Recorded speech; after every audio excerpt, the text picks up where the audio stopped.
Shalom sahabat Aku dan Dia. Syukur kepada Allah, saya Anis Priambodo dapat menjumpai Anda kembali untuk beberapa menit ke depan. Kali ini saya ingin membahas tentang apa peran gereja. Harapan saya Anda diberkati Tuhan pada hari ini dan selamat mendengarkan.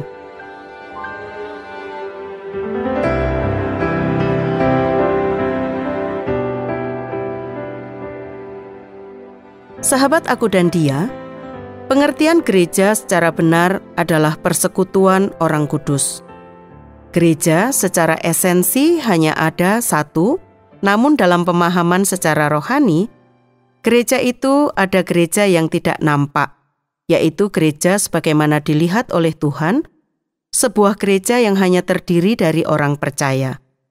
Dan yang kedua adalah gereja yang nampak, adalah gereja yang sebagaimana dilihat manusia, yang terdiri dari orang-orang yang mengakui Yesus Kristus bersama anak-anak mereka, dan dengan demikian disebut juga sebagai persekutuan orang-orang percaya. Dan sudah dapat dipastikan bahwa gereja yang nampak ini biasanya berisi sebagian orang yang belum mengalami kelahiran kembali. Dalam perumpamaan Tuhan Yesus disebut ilalang di antara gandum. Tentu saja gereja yang nampak ini tidak bisa mentolerir orang yang tidak beriman dan orang-orang jahat. Paulus menulis surat yang ditujukan kepada gereja-gereja dan tanpa ragu-ragu menyebut mereka sebagai orang-orang kudus, tetapi juga menegaskan agar menyingkirkan orang-orang jahat yang menyerang mereka. 1 Korintus pasal 5 ayat 2. Sekalipun demikian, kamu sombong. Tidakkah lebih patut kamu berduka cita dan menjauhkan orang yang melakukan hal itu dari tengah-tengah kamu? Kemudian 2 Tesalonika 3 ayat yang ke-6. Tetapi kami berpesan kepadamu, saudara-saudara, dalam nama Tuhan Yesus Kristus, supaya kamu menjauhkan diri dari setiap saudara yang tidak melakukan pekerjaannya dan yang tidak menurut ajaran yang telah kamu terima dari kami. Titus pasal 3 ayat yang ke-10, seorang bidat yang sudah 1 kali, 2 kali kau nasihati, hendaklah engkau jauhi. Gereja membentuk suatu kesatuan spiritual di mana Kristus adalah kepala ilahi yang dihidupkan oleh satu roh, yaitu Roh Kristus. Gereja mengakui satu iman, mempunyai satu pengharapan yang sama, dan melayani satu raja. Gereja adalah benteng kebenaran dan sarana Tuhan mencurahkan berkat-berkat rohani bagi orang percaya. Sekarang, apa peran gereja? Ada 3 peran yang akan saya bahas, yaitu gereja terhadap Allah, gereja terhadap dirinya sendiri, dan gereja terhadap dunia. Pertama adalah gereja terhadap Allah. Tujuan utama manusia diciptakan adalah untuk kemuliaan Allah. Demikian pula gereja. Alkitab berulang kali menekankan sebagai tujuan utama gereja. Roma pasal 15 ayat 5-6. Semoga Allah yang adalah sumber ketekunan dan penghiburan mengaruniakan kerukunan kepada kamu sesuai dengan kehendak Kristus Yesus, sehingga dengan satu hati dan satu suara, kamu memuliakan Allah dan Bapa Tuhan kita, Yesus Kristus. Efesus pasal 1 ayat 15, kemudian ayat 12, ayat 14, dan 18. Efesus pasal 3 ayat 21, 2 Tesalonika 1 ayat 12, dan 1 Petrus 4 ayat yang ke-11. Bagaimana cara memuliakan Allah? Henry Tyson menjawab dengan 3 hal. Yang pertama, kita memuliakan Allah dengan menyembah Dia. Itu Anda bisa membaca di dalam Yohanes pasal 4 ayat 23.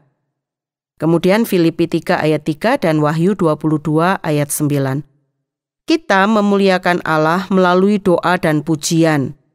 Mazmur pasal 50 ayat yang ke-23. Yang ketiga adalah kita memuliakan Allah melalui kesaksian hidup.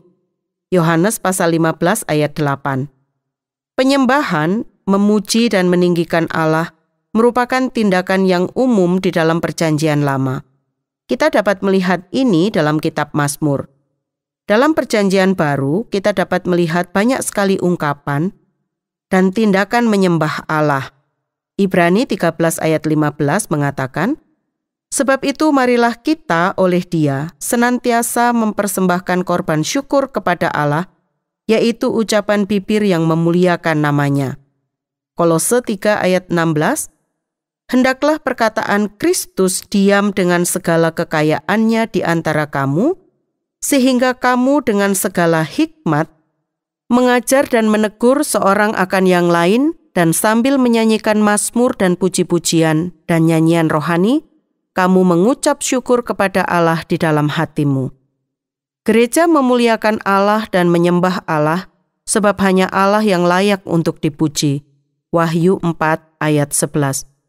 "Ya Tuhan dan Allah kami, Engkau layak menerima puji-pujian dan hormat dan kuasa, sebab Engkau telah menciptakan segala sesuatu. Dan oleh karena kehendak-Mu, semuanya itu ada dan diciptakan." Kemudian sahabat, saya menambahkan satu lagi hubungannya gereja dengan Allah, yaitu melakukan kehendak Allah. 1 Yohanes pasal 2 ayat yang ke-17. "Dan dunia ini sedang lenyap dengan keinginannya, tetapi orang yang melakukan kehendak Allah tetap hidup selama-lamanya." Yang kedua adalah peran gereja terhadap dirinya sendiri. Peran gereja terhadap dirinya sendiri adalah membangun orang-orang percaya. Rasul Paulus berulang kali membicarakan pembangunan jemaat.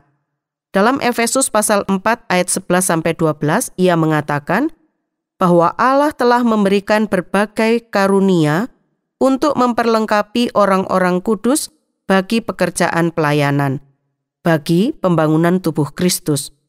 Orang-orang percaya harus bertumbuh dalam Kristus. Daripadanyalah seluruh tubuh yang rapih tersusun diikat menjadi satu oleh pelayanan semua bagiannya, sesuai dengan kadar pekerjaan tiap-tiap anggota, menerima pertumbuhannya dan membangun dirinya dalam kasih. Efesus 4 ayat 16. Dalam semangat kebersamaan gereja sebagai tubuh Kristus yang memiliki banyak anggota, harus saling membangun satu sama lain. Dalam gereja terdapat berbagai sarana yang dapat menjamin berlangsungnya pembangunan. Yang pertama adalah persekutuan atau koinonia. Dalam Kisah pasal 5, kita dapat melihat semangat kebersamaan jemaat mula-mula sampai mencakup harta milik mereka. Dalam kehidupan mereka, saling mendorong dan simpati, dan saling menanggung beban. Galatia pasal 6 ayat yang kedua. Saling menegur dan mengkoreksi kesalahan. Kemudian, ada tindakan disiplin terhadap pelaku amoral.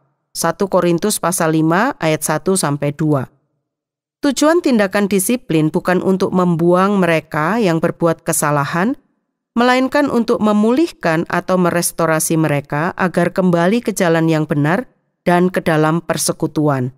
Galatia 6 ayat 1. Gereja dalam hubungannya dengan diri sendiri menerima satu akan yang lain seperti Kristus menerima. Roma 15 ayat 7. Di dalam persekutuan, tiap-tiap anggota saling melayani atau diakonia. Sebagaimana Yesus datang bukan untuk dilayani tapi melayani.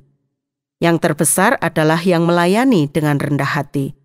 Markus pasal 9 ayat 33-37, kemudian Lukas pasal 22 ayat 24-27. Sarana yang berikut adalah pengajaran. Tuhan Yesus memerintahkan kepada murid-muridnya, "Ajarlah mereka melakukan segala sesuatu yang telah kuperintahkan kepadamu." Matius 28 ayat 20. Untuk menjamin berlangsungnya pengajaran Allah telah memberikan baik rasul-rasul maupun nabi-nabi, maupun gembala-gembala dan pengajar-pengajar untuk memperlengkapi orang-orang kudus bagi pekerjaan pelayanan. Efesus 4 ayat 11 dan 12. Karena gereja bertugas untuk mengajarkan kebenaran Allah sesuai dengan yang dinyatakan dalam kitab suci, Maka gereja harus bertumbuh dalam pengertian tentang kitab suci. Selain mempelajari kitab suci, gereja sebagai umat manusia yang diberi mandat menguasai alam, juga harus mempelajari wahyu umum. Erikson mengatakan bahwa tugas gereja bukan hanya mempelajari wahyu khusus, tetapi juga wahyu umum dan hubungannya di antara keduanya. Sarana berikut adalah karunia dari Roh Kudus. Dalam membangun gereja, Allah memberikan berbagai karunia roh kepada masing-masing anggota untuk kepentingan bersama. 1 Korintus pasal 12. Kemudian peran yang ketiga adalah gereja terhadap dunia. Gereja menjadi saksi Kristus di dunia. Kisah Para Rasul 1 ayat 8. Tetapi kamu akan menerima kuasa kalau Roh Kudus turun ke atas kamu, dan kamu akan menjadi saksiku di Yerusalem dan di seluruh Yudea dan Samaria dan sampai ke ujung bumi. Tugas gereja menyaksikan Kristus kepada dunia menjadi garam dan terang. Matius pasal 5 ayat 13-16. Kamu adalah garam dunia. Jika garam itu menjadi tawar, dengan apakah ia diasinkan? Tidak ada lagi gunanya selain dibuang dan diinjak orang. Kamu adalah terang dunia. Kota yang terletak di atas gunung tidak mungkin tersembunyi.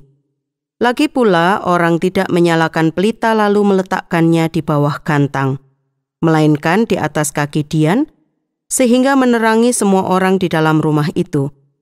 Demikianlah hendaknya terangmu bercahaya di depan orang, supaya mereka melihat perbuatanmu yang baik dan memuliakan Bapamu yang di surga. Gereja sebagai saksi yang menyatakan kasih dan belas kasihan Allah bagi dunia dengan kebaikannya. 1 Petrus 2 ayat 9, bahwa gereja harus memberikan pernyataan tentang perbuatan-perbuatan yang besar dari Dia. Sebab Allah telah memanggil gereja keluar dari kegelapan kepada terang-Nya yang ajaib. Gereja membawa kabar damai dari Allah untuk dunia. 2 Korintus pasal 5 ayat 19 sampai 20. Sebab Allah mendamaikan dunia dengan dirinya oleh Kristus dengan tidak memperhitungkan pelanggaran mereka. Ia telah mempercayakan berita pendamaian itu kepada kami. Jadi kami ini adalah utusan-utusan Kristus. Seakan-akan Allah menasehati kamu dengan perantaraan kami, dalam nama Kristus kami meminta kepadamu, berilah dirimu didamaikan dengan Allah. Dalam Kisah Rasul 2 ayat 42 adalah dasar dari tujuan gereja.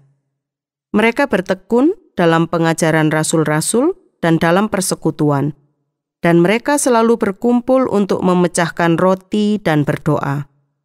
Dengan demikian, menurut kitab suci, tujuan dari kegiatan gereja adalah bersekutu, belajar, dan mengajar pengajaran-pengajaran dari Tuhan yang bersumber dari firman-Nya, menjalankan perjamuan dan berdoa.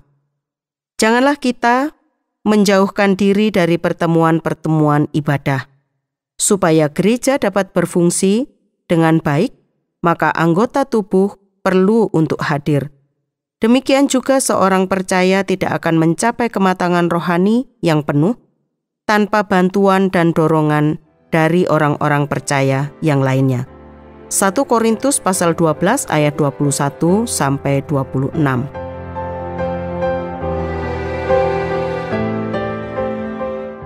Sahabat Aku dan Dia, sampai di sini perjumpaan kita kali ini.